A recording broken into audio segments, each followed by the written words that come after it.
साधन बताया गया है, आगे कथा में आप श्रवण करेंगे क्यों बताया गया है और ऐसी क्या कारण पड़ा।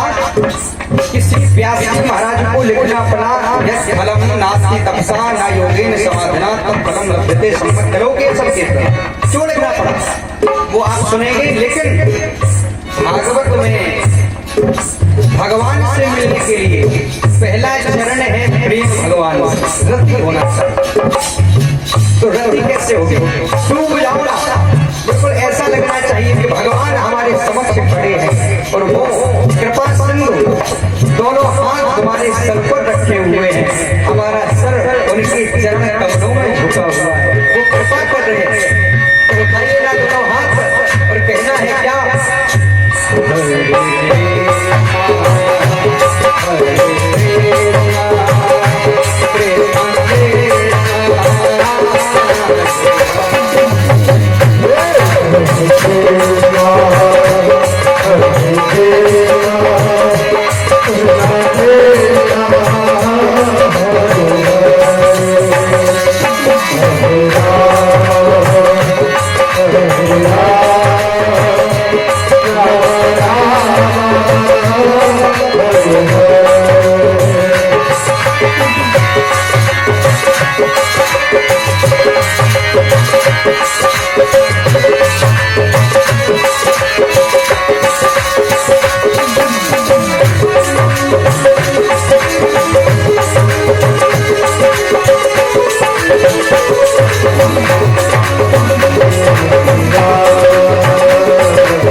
सुंदर भाव से हम सभी लोग परम पिता परमात्मा की असीम अनुकंपा से श्री बिहारी ठाकुर जी महाराज की करुणामय कृपा के कारण आज हम सभी लोग श्रीमद् भागवत कथामृत के अथाह सागर में गोते लगाने जा रहे हैं। तो पारिषद जी महाराज कल कथा कहाँ चल रही थी, कहते कथोपुर ग्राम में चल रही थी और कहाँ चल रही थी।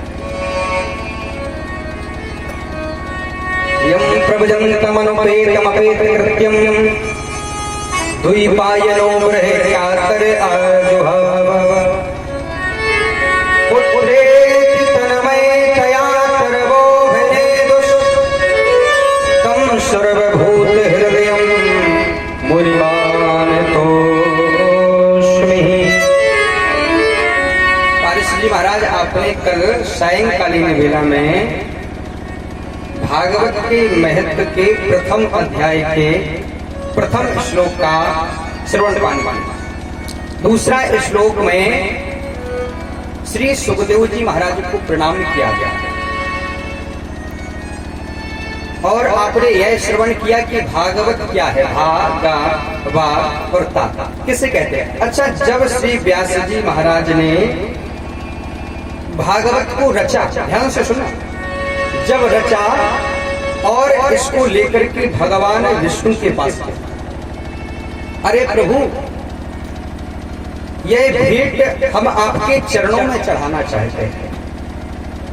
तो भगवान विष्णु ने प्रश्न किया कि व्यास जी महाराज, यह बताइए कि इसका नाम क्या है? कहा इसका नाम भागवत है। तो इसमें लिखा क्या है? कहा प्रभु, आपके चरित्रों का चित्रण ही इसमें लिखा। कहा जो आपने ब्रह्मा जी को 4 श्लोक में जो श्रवण पान कराई थी ना, वही हमने विस्तृत स्वरूप में इसे 18,000 श्लोकों में लिख दिया है। 18,000 श्लोकों के बाद अध्याय कितने हैं इसमें? 335 अध्याय है, 12 स्कंद हैं, 18,000 श्लोक है। तो ये करते क्या है? भाव क्या है इसका? का भगवत भगवत्या भागवतः प्रोक्तम भागवतम, जिसमें भगवान की वाणी ही उपस्थित हो वह भागवत है। भगवान बड़े प्रसन्न हुए, अरे बड़ा सुंदर ग्रंथ लिखा है तुमने, बड़ा सुंदर ग्रंथ लिखा है, आशीर्वाद दिया। वहीं कमला मैया लक्ष्मी जी भगवान के चरण कमलों का संवाहन कर रही है। कहा मैया आप भी आशीर्वाद देना, हमने यह ग्रंथ लिखा है। तो कहा कि भाई आपने भगवान विष्णु के नामों का उल्लेख किया है, उनका चरित्र चित्रण किया है, लेकिन हमारा इसमें क्या है? हम क्यों दें भाई? भगवान का लिखा है तो भगवान ने दे दिया आशीर्वाद।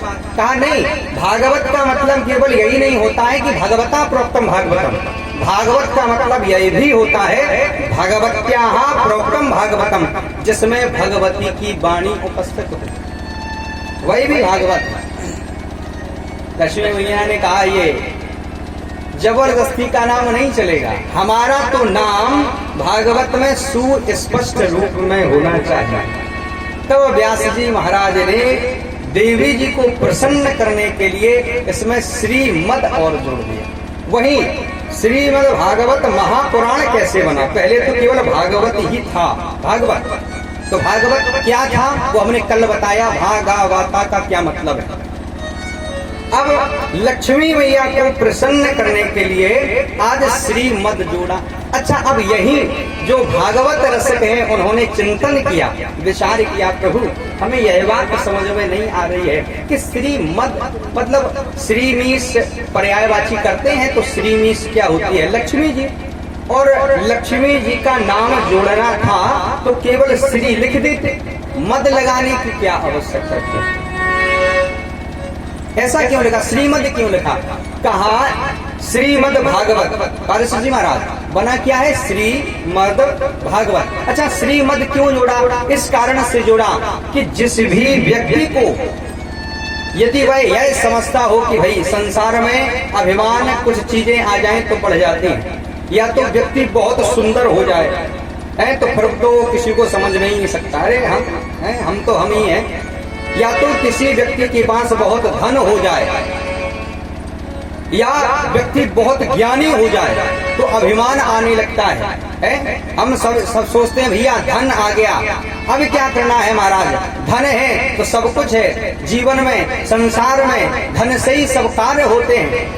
यह बात सत्य है प्यारे कि जीवन में धन बहुत कुछ है, जीवन में धन बहुत कुछ है, लेकिन प्यारे जीवन में धन सब कुछ नहीं है।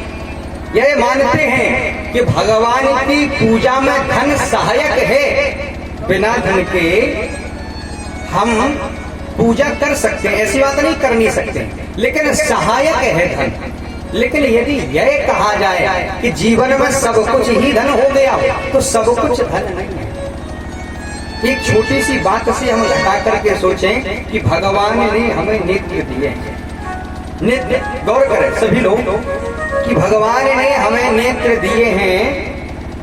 हमारे पास बहुत धन है, अपार, भैया आवाज खींच रहा है मैं, बहुत धन है। और महाराज हमारे पास अपार धन है। अपार धन होने के बाद क्या होता है कि अकस्मात हमारा नेत्र खत्म हो जाता है, टूट जाता है, एक आंख से हम अंधेरे हो जाते हैं। महाराज वो आंख ही ना हो तो हम कहाँ जाएंगे डॉक्टर के पास?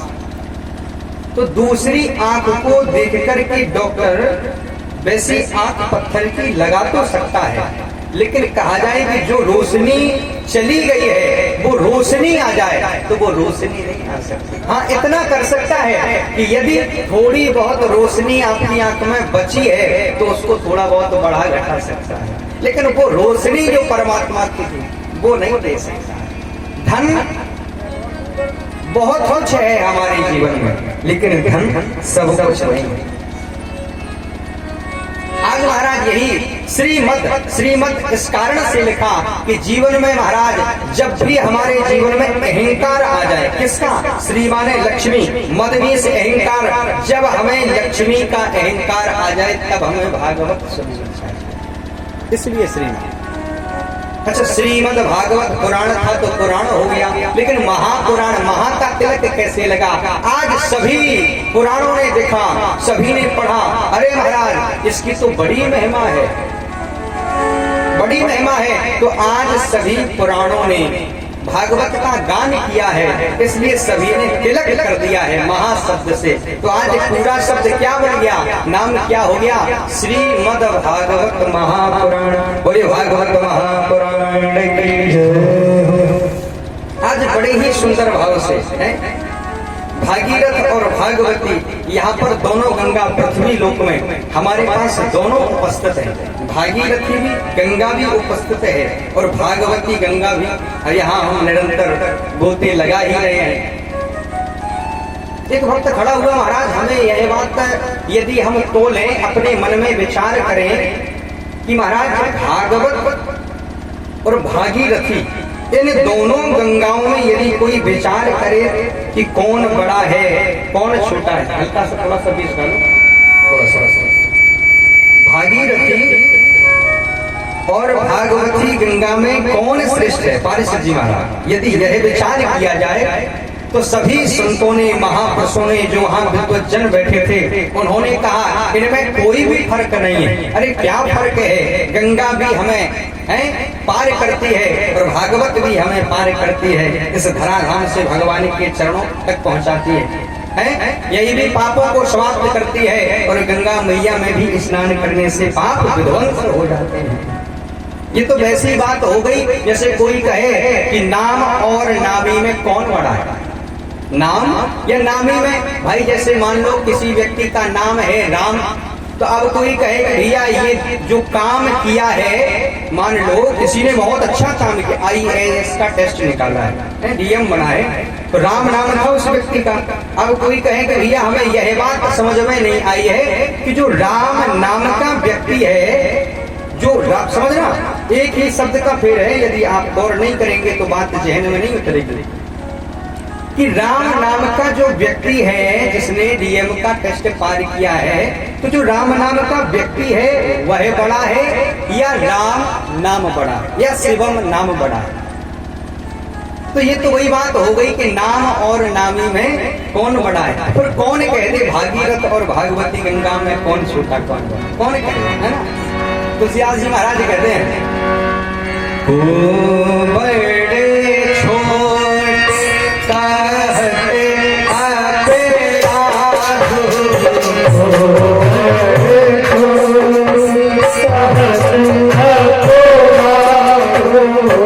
छोटे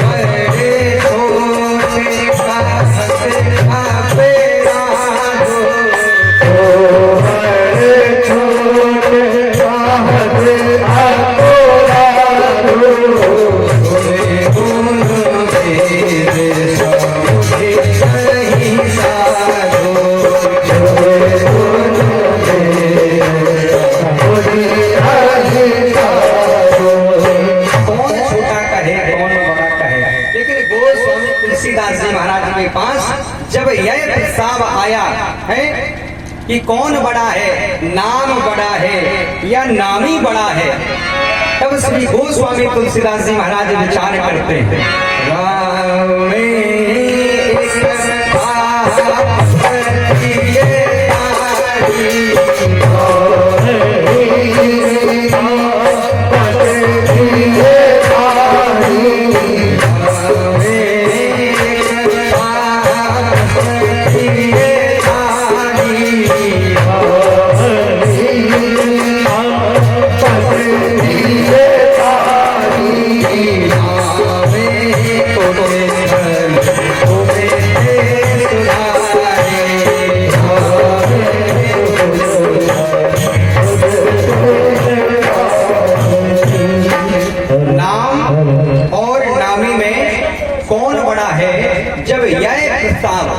तुलसीदास जी महाराज के पास आया है तो उन्होंने विचार करके बताया कौन बड़ा है? नाम बड़ा है। भगवान का जो स्वरूप है, भगवान का स्वरूप इतना बलवान चाहे ना हो जितना भगवान का नाम है, केवल नाम सुमरन से। और यदि भगवान का स्वरूप इतना बलवान होता तो भगवान शंकर जब जहर पीने के लिए गए, तो महाराज अपने हृदय में उतार लेते। भगवान शंकर ने विष को अपने हृदय में क्यों नहीं उतारा? क्योंकि वो जानते थे हृदय में कौन रहता है। श्री राम को बिठाए हुए, भगवान को बिठाए हुए, और भगवान का जो स्वरूप है बड़ा कोमल है, बड़े सुंदर है? तो भगवान का जो नाम है वो बड़ा बलवान है। का यदि इसी तरह विचार किया जाए, जैसे श्री गोस्वामी तुलसीदास जी महाराज ने विचार किया है कि नाम और नामी में कौन बड़ा है, तो नाम को बड़ा बताया है। यदि ऐसे ही विचार किया जाए कि भागीरथी गंगा और भागवती गंगा में कौन श्रेष्ठ है, तो फिर किसे समझाया? कहा वैसे तो दोनों ही श्रेष्ठ हैं, लेकिन यदि एक दृष्टि से समझो, कहा इनकी उत्पत्ति समझते हैं भागवत और भागीरथी की उत्पत्ति कहां से। समझिए पारस जी महाराज, बिल्कुल हम विस्तार से बिल्कुल प्रत्येक बात को अपने हृदय तक उतारने के लिए कोशिश कर रहे हैं। कहा अगर इसी तरह समझा जाए तो उत्पत्ति समझते हैं। अच्छा, गंगा की उत्पत्ति हुई कहां से हुई? कहां से हुई? पदानी तीन दैत्येंद्र, जब राजा बलि के यहाँ 52 भगवान जब गए, 3 पैर धरती को मांगा, और जब दिया तो महाराज सीधे भगवान का एक पैर सत्यलोक में और दूसरा पैर अतल वितल महातल तलातल रसातल पाताल में, केवल महाराज 2 पैर में ही सब कुछ नाप लिया। तो जब जो पैर गया है सत्यलोक में ब्रह्मा जी के पास में, तो उन्होंने नखों को धोया है, भगवान के नखों को धोया है, तो उसका विष्णु नख निर्गता नाम पड़ा विष्णुपति। तो गंगा का उद्भव कहां से हुआ है? भगवान के चरण कमलों से। अच्छा, अब भागवती गंगा का उद्भव जन्म स्थान कहां है? कहां से? भगवान के मुख कमल से। किसे सुनाई? ब्रह्मा बाबा को सुनाई। कितने श्लोकों में सुनाई? 4 श्लोकों में सुनाई। अच्छा, अब गौर करें कि गंगा का उद्भव है भगवान की चरण कमलों से, और भागवत का उद्भव है भगवान के मुख कमलों से। तो यदि इस दृष्टि से देखा जाए तो चरणों की अपेक्षा मुख श्रेष्ठ होता है। यदि इस दृष्टि से देखा जाए तो भागवती गंगा श्रेष्ठ लगती है। ब्राह्मणों असमखवासी, जिस तरह से मनुष्य योनि ही श्रेष्ठ है, लेकिन तुलसीदास जी महाराज कहते हैं ना बड़े सुंदर भाव से कि हमारी जो मनुष्य योनि है वो बिल्कुल श्रेष्ठ है और बड़े भाग्य से हमें प्राप्त होती है। बड़े भाग्य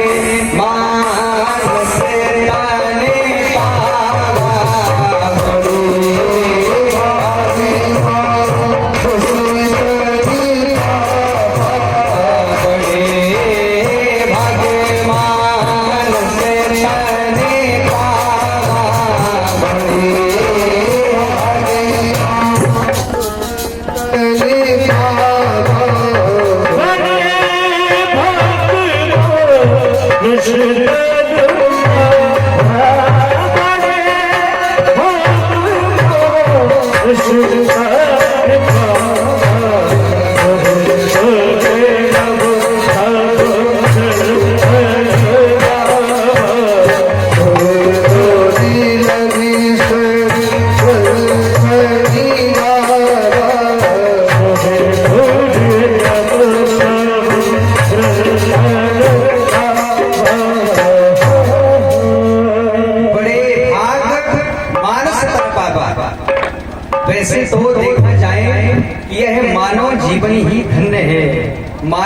ब्राह्मण ही बड़े महाराज पुण्यों से प्राप्त होता है। लेकिन यदि मानव जाति में भी देखा जाए तो ब्राह्मणों अस्य मुखमासित बाहु राजन्यकृता, तो उसमें ब्राह्मण को श्रेष्ठ बताया गया है, क्योंकि ब्राह्मण भगवान के मुख कमलों से, यह कहा जाए कि प्रत्येक व्यक्ति का जो मुख है वह ब्राह्मण है। तो ब्राह्मण मुख होने के उद्देश्य क्या है कि यदि हमारा मुख ब्राह्मण है तो ब्राह्मण की पहली चीज है क्या कि उसकी वाणी बड़ी पवित्र होती है। ब्राह्मण लड़ना नहीं जानते, है ना, लड़ते नहीं।